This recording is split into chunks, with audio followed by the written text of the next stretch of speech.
Hey everyone, I'm Imogen and I'm 29 years old. So a while back, I went through a divorce from my abusive husband Trevor. I was stuck in a really toxic marriage, and sometimes you need a nudge from someone to break free from such situations. Surprisingly, that nudge came from none other than my mother-in-law, Kiki.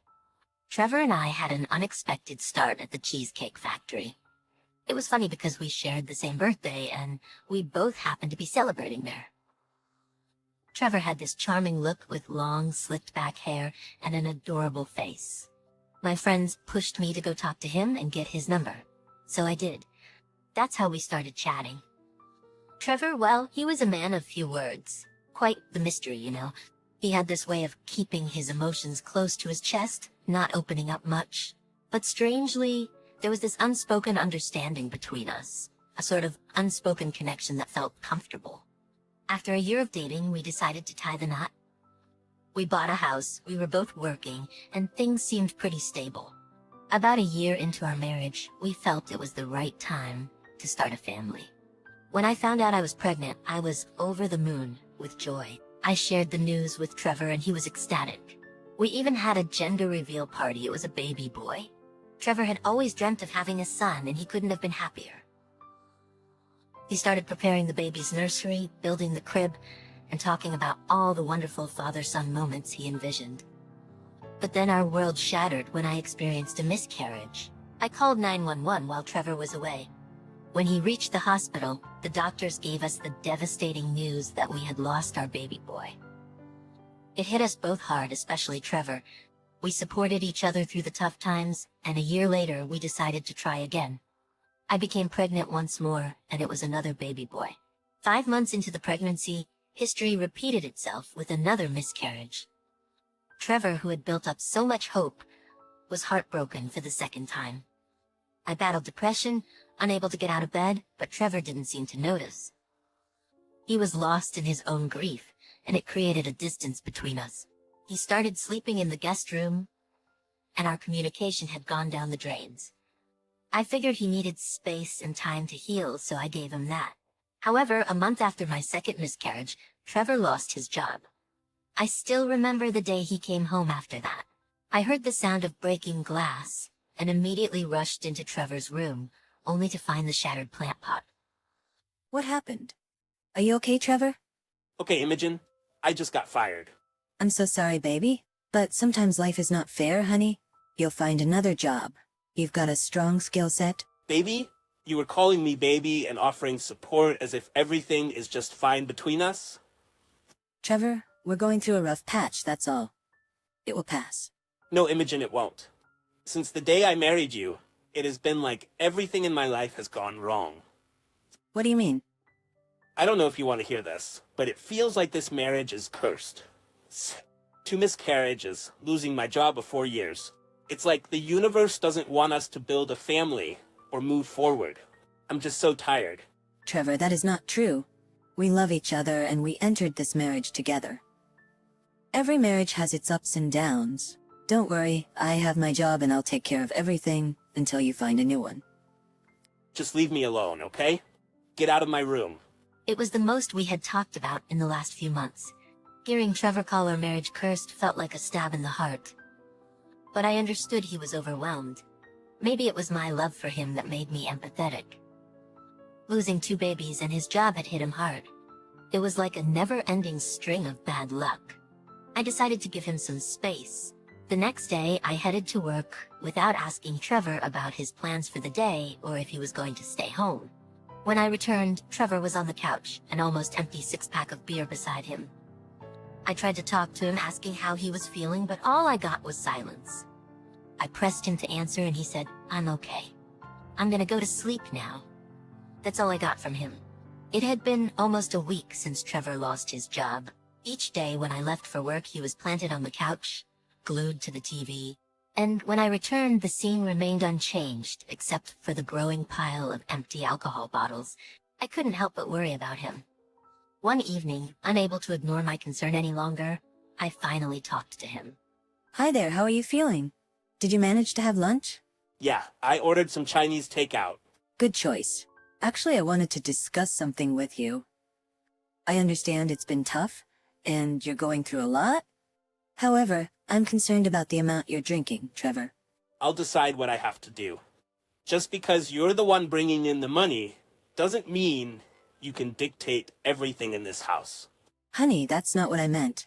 I've been thinking, given everything we've been through, perhaps we could consider therapy. Either as a couple or individually. Whatever you're comfortable with. I've been struggling too. Can you stop making yourself out to be the only victim here? I lost those babies too, you know? I found myself trapped in a cycle of difficult conversations with Trevor. No matter how hard I tried to be empathetic and understanding, he continued to shut me out, invalidating my feelings. It was a struggle, and I didn't know what to do. Trevor wasn't ready to accept the help I wanted to provide. Instead, he often said hurtful things, making me feel like it was my fault for our problems. It was all too much to bear and I felt lost. But then one day my phone rang and it was my mother-in-law's name, Kiki. Hi, Imogen. Hey Mom, it has been a while. How are you? Yes, dear, it has been long. I called you regarding my son, by the way. Oh yeah, he must have told you about the job. Yes, he did. He also told me how you're stopping him from spending money on himself. What? Well, Trevor tells me everything. Imogen, can you please stop creating a toxic environment for him at home? He has already been through a lot. Toxic? You must be kidding me. Well, Trevor told me how you don't talk to him, asked him to sleep in another room, and you've been making your own rules since he lost the job. Bullying him for it and not talking to him. You are an adult, Imogen. Behave like one. You are his wife. Be supportive. He told you all these lies, Kiki? Really? You've got it all so wrong. Trevor is at home drinking all day. He is the one who decided to move out of our bedroom. And I even offered to take him to therapy, but he just doesn't want to. Imogen, don't call Trevor an alcoholic. He barely drinks. I know. That's why I was so concerned about him. I don't know what happened to him. Imogen, you're not taking care of my son. Do I have to lecture you on marriage now? I wish he would just leave you. Poor kid. I can't believe you're saying this. Why don't you trust me? Trevor's never been like that. I wish I was there to take care of him. You know what? Why don't you come over for a week, check up on your son yourself and see how he's doing?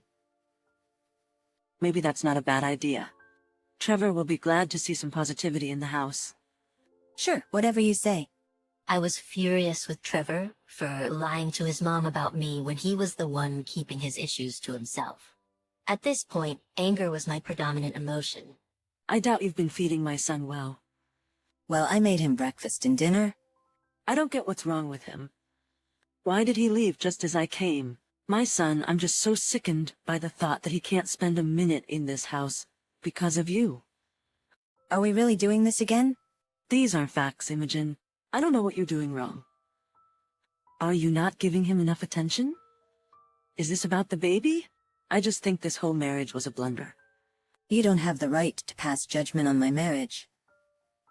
You're here for a week as Trevor's mother, but this is our life. Oh, honey, don't worry. I guess I'll have you out of the house by the end of this week. My son needs someone to open his eyes. Kiki was super sure her son was right. I decided not to argue anymore. I thought she'd figure it out eventually. So that night, Trevor did not come home for dinner and Kiki called him a bunch of times, but he finally picked up and yelled that he would be late. When Trevor got back home, Kiki tried to cheer him up by telling him she had cooked his beloved crab cakes. Trevor was not in the mood for food, though. Kiki, the persistent type, pushed him a bit. He stormed into the kitchen and dumped the crab cakes she had made into the trash. Then, he spotted a fresh batch of brownies on the counter and tossed them out as well. I knew Trevor wasn't in the best frame of mind, but I couldn't help but speak. If you didn't want to eat, you could have been polite. I don't care about stupid crab cakes and brownies, okay? She was preparing those for you all evening from scratch. Also, food in the trash? Are you serious? If you care so much about the brownies, why don't you pick them up from the trash and eat them? The next day I left for work wanting to steer clear of their mother-son drama. When I got back, it was clear there had been some tension between them, but I didn't bother asking. When I was home and not at work, Trevor acted like a rebellious teenager, disrespecting both me and his mom. He would say hurtful things about Kiki's character and his dad leaving, and I felt bad for Kiki, even though she thought I was the problem. One morning when I woke up, Trevor and Kiki were fighting. I went into the living room. Trevor, why don't you come with me to the yoga session I have booked for us? Trevor, why don't you come with me to the yoga session I have booked for us? It would be good for both of us. Yoga? Seriously, Mom, you think I have time for that crap? It's just an hour, Trevor. It can help relieve some stress. It can also help you with your anger, son. Anger? You want to talk about anger, Mom? Let's talk about how you ruined my childhood with your loose character. The reason my dad left you was because I was angry about it. But did you do something about it too? Trevor, please don't bring up your father. This is about us. When are you leaving again? Trevor, who are you? Why are you being so rude to me? Well, this is me now. I have to go help my friend fix something. I'll see you later. Trevor left and slammed the door in our faces. Look what you have done to my son. This is what happens when you keep someone in a cage. Can't you see what's really going on? I've had enough of both of you. First, Trevor won't talk to me for some inexplicable reason. And now you're laying all the blame on me, assuming you've got everything figured out. I'm off to work. When I got back from work, things were a total mess. Kiki had her bags packed, and both Trevor and Kiki were there. I was seriously confused about what was going on. Wait, Kiki, I thought you were planning to leave at the end of the week. What's happening? I don't know. I went for a walk, and when I came back, I found all this. Mom, you were leaving. I got you a flight ticket back home and I paid for it with my card. I also took some cash from your purse. It's your ticket, not mine. But why, son? I'm your mother. Why are you pushing me away? You're trying to control my life, Mom, telling me not to drink, to get my act together. I am a grown-up now. What's wrong with you? I only want what's best for you. Just like when you dated Steve after Dad left and he used to beat me up and you ignored all of it. Kiki, enough. Why can't you let it go? Is that girl putting all these things in your head to be rebellious? I saw her outside with you the other day. What girl? Shut up, Mom. Why do you have to open that stupid mouth of yours all the time? Trevor grabbed an empty beer bottle within reach and tried to aim it at Kiki. She managed to dodge it, but she hurt her hand and her finger was bleeding a bit. I couldn't stay silent any longer seeing another woman in distress like that. Trevor, that's enough. She's your mom. Get out and don't come back until I tell you to. Stay wherever you want to, but don't come here. I was really baffled by what had just gone down. It was all still sinking in, and there was Kiki shedding tears. I was really baffled by what had just gone down. It was all still sinking in and there was shedding tears. I grabbed a glass of water for her and wiped her wound clean. Then I got her seated. My mind was buzzing with questions that needed answers. Trevor never mentioned anything about his mom's boyfriend Steve or her past relationships. It was like he kept a lot hidden from me. I knew Kiki had been through a divorce, but she never talked about any of her boyfriends, and this mystery girl she mentioned. I had this gut feeling that the answers I was about to get wouldn't be easy to swallow. Please forgive me, Imogen. I'm sorry I treated you this way, especially knowing what's been going on. Well, I need the truth now. What's happening? To begin with, Trevor has been cheating on you. What? With who? How long has this been going on? I don't know all the details, but the other day when he wasn't home and we were at work, that girl dropped by. I had a conversation with her. She didn't even seem to know Trevor was a married man. Wow. Now it makes sense where he was all those nights. I trusted him and he did this to me. Trevor's dad cheated on me too. I blame myself for the way Trevor is now. I had some abusive boyfriends, and I neglected Trevor when he needed me. What's done is done. You did neglect Trevor, but that's no excuse for what he's doing now. You've seen the way he behaves lately, and what he did today was way out of line. I'm not making excuses for Trevor. I can't even recognize him anymore. He needs help. He's becoming the person he once feared. He has become a monster. From one woman to another, Imogen, I'm begging you to leave him. He's abused you and cheated on you, and now he's out there ruining his own life. You have a future ahead of you. I'm so sorry for my son. You should talk with him. You can stay here for another 2 days until you have your actual flight. So Kiki stayed with me for another day, and we didn't hear from Trevor. No calls, no texts, no apologies. To be honest, I knew the end of this relationship was coming somehow. The way Trevor had been acting and everything, I should have seen the signs. I was beating myself up and blaming myself for Trevor's behavior. I thought the reason for my not being able to give him children led to all this. When Kiki left, I thought about things for a couple of days before reaching out to Trevor. I knew my life would significantly change. I was my own sense of strength. I talked to my parents and I was close with them, but this would have absolutely broken their hearts. I did plan on telling them later, but at that time I decided to confront Trevor first. I called him and asked him to come over, and he did. At that time I decided to confront Trevor first. I called him and asked him to come over, and he did. Kiki told me everything, Trevor. You've been cheating on me, despite all we've been through. Instead of being there for each other, you pushed me away and mistreated me. Imogen, I'm not scared of you. Your attitude. That's exactly what I mean. And with the incident with your mom, you need some help, Trevor. Whatever. You changed so much. You used to be quiet, but this anger, where's it coming from? I wanted to start a family, and you couldn't give me that. I lost my job. It's like you're bringing bad luck. And then you blame me for being angry? Honestly, I don't want to be with you anymore, Trevor. You're not the person I fell for. So you're leaving me? That's right. Who's gonna handle groceries and other essentials? I don't have a job. I can't even pay for gas. I can't take care of stuff right now. You're such a man-child. Seriously? You expect me to do all that while you're out there cheating on me and treating me like dirt? Come on, Trevor. I'll end it with her if that's what you want. Seriously? Do you think I'm that naive? Am I your money machine or what?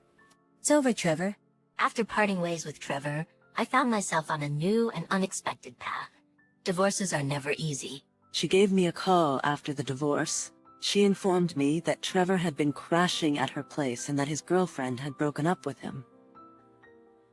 Life has this funny way of turning the tables sometimes. I remembered how Kiki had once vowed to open her son's eyes, but it turned out that her own eyes were the ones that truly opened. I decided to set up my own place, and let me tell you, it feels like a fresh start. The Trevor chapter had its share of complications, and it left its mark. So I decided to seek help and started therapy to work through the issues and become a better version of myself. In one of my therapy sessions with Alicia, she brought up something. She casually suggested the idea of me becoming a single parent through adoption. Her words stayed with me, even after our session was over. Just last week I did something pretty brave. I went to an adoption center, filled out some forms, and started training to become an adoptive parent. I'm really excited about this new chapter in my life. It's giving me hope and making me look forward to what's coming. Life hasn't always been easy, but it's made me stronger and more determined. Going down the adoption path feels like a chance to do something really good for a kid and experience the joys of being a parent, all in my own way.